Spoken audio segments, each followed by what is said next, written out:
I was a master tailor, a silent artist hidden behind a worn-out sewing machine, stitching the dreams and vanity of an entire village. My calloused hands worked tirelessly under the dim light, weaving fabrics into perfect garments that graced the bodies of everyone but my own tired frame. I believed my worth was measured by the invisible threads of service I offered, never daring to charge my true value, thinking love was a debt to be paid in silence. Each intricate stitch was a silent promise to make others shine, to hide their imperfections, while my own true self slowly unraveled beneath the constant pressure. I carried the weight of their expectations like a heavy bolt of cloth, convinced that if I ever said no, the fragile tapestry of my life would instantly fall apart. My workshop, filled with the scent of fine fabrics, became a silent prison where I willingly confined myself, fearing that freedom meant an even deeper isolation. I watched family members parade in my creations, taking credit for their elegance, never once acknowledging the hours, the pain, or the unvoiced pleas in my heart. The fear of being abandoned, of being seen as disposable, was a needle that constantly pricked my soul, urging me to keep sewing, keep giving, keep disappearing for them. I lived in a small, dusty workshop, a space that was both my sanctuary and my cage, where the rhythmic hum of my sewing machine was the only company I truly knew for many years. I poured my life force into every garment, meticulously crafting wedding gowns for cousins who would forget my name the moment they walked down the aisle to start their new lives. My fingers, pricked and scarred, were a testament to the countless hours I spent perfecting their appearance, making sure every seam was flawless and every button was perfectly aligned. I believed that my ability to create beauty for others was my only passport to belonging, my only guarantee of a place at the family table during the holidays and special celebrations. I swallowed my pride, along with the sharp aches in my joints, whenever a relative would ask for just one more favor that was always urgent, always free, and always demanding of me. The village knew me as the one who could fix anything, mend any tear, and transform the ordinary into the extraordinary.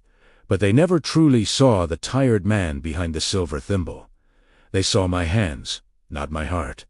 They saw my utility, not my soul. I was their secret weapon against fashion flaws, but in their eyes, I was merely a tool for their personal desires. The irony was a cruel thread woven into my existence. I, who dressed the entire village in splendor, often wore the most patched-up clothes because I was too exhausted to care. The internal pressure to constantly perform and to never disappoint was a tightly wound spring in my chest, threatening to snap at any moment and reveal the broken man underneath it all. The breaking point arrived not with a sudden tear, but with a slow, insidious fraying of my very being after years of squinting over delicate fabrics in the dim light of my lonely shop. My eyesight began to fail, blurring the world I so meticulously crafted for others. So, in desperation, I reached out to my siblings for a small loan to help me get through the month. Their response was a cruel twist of the knife. They told me I was selfish for wanting to stop working when the whole village depended on my hands to maintain their social status and style. In that moment, staring at my reflection in a shard of broken mirror, I saw not a skilled artisan, but a ghost, a hollow shell of a man who had been bled dry by those he loved the most. I realized I had spent my life dressing up their external lives, while my own soul lay naked, shivering, and starved for genuine warmth and recognition in the cold corners of my workshop.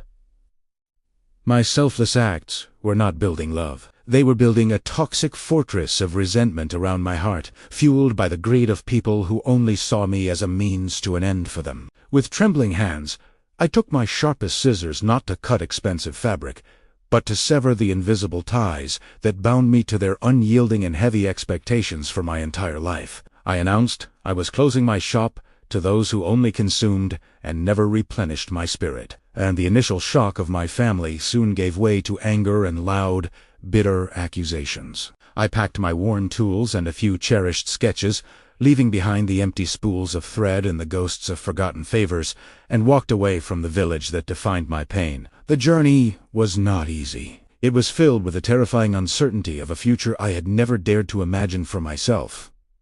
while I was busy stitching the lives of everyone else together. But with each step I took away from that place, the suffocating weight of obligation began to lift, replaced by a strange, exhilarating lightness I hadn't felt since I was a small child. I realized that my no was not an act of selfishness, but an act of sacred reclamation, a defiant declaration that my life, my talent, and my energy were finally my own to direct as I saw fit. I eventually found a small, bustling town nestled by the sea, a place where artistry was revered, and human connection was valued far above the mere utility I provided to those in. Here, I opened a modest new atelier.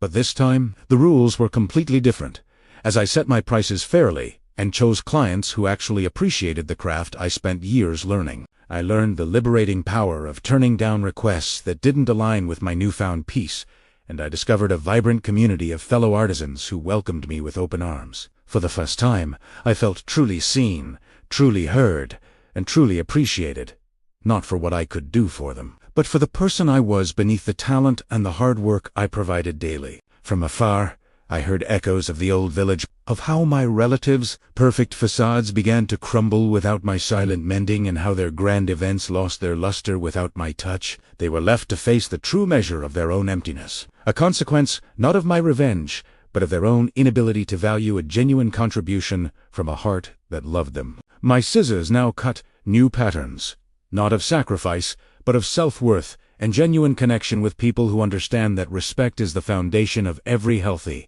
relationship in life. I learned that true belonging is not something you earn through endless giving. It's something you find when you dare to claim your rightful place unapologetically and with great grace. I finally tasted the sweet freedom of living a life where my yes was a choice and my no was a boundary, not a weapon of self-destruction used against my own mental health and happiness. Today, my hands are still scarred, but my heart is whole, warmed by the laughter of true friends and the satisfaction of a life lived on my own terms without the fear of being rejected. I am not just a tailor. I am a man who reclaimed his vision, his voice, and his soul, proving that sometimes the greatest masterpiece you can create is the one where you finally choose yourself. Thank you for journeying with me through this story, as I know many of you are carrying heavy stones that were never meant to be yours to hold or carry for the sake of other people. If you feel that familiar pressure in your chest and that silence in your throat,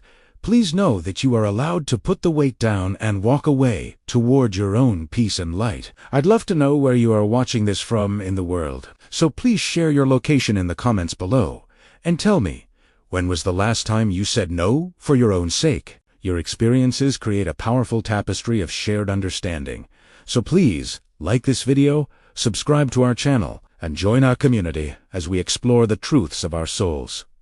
Remember, your worth is inherent, not earned through endless sacrifice. Don't wait until you break to finally say no to what diminishes you and start living the life you truly deserve.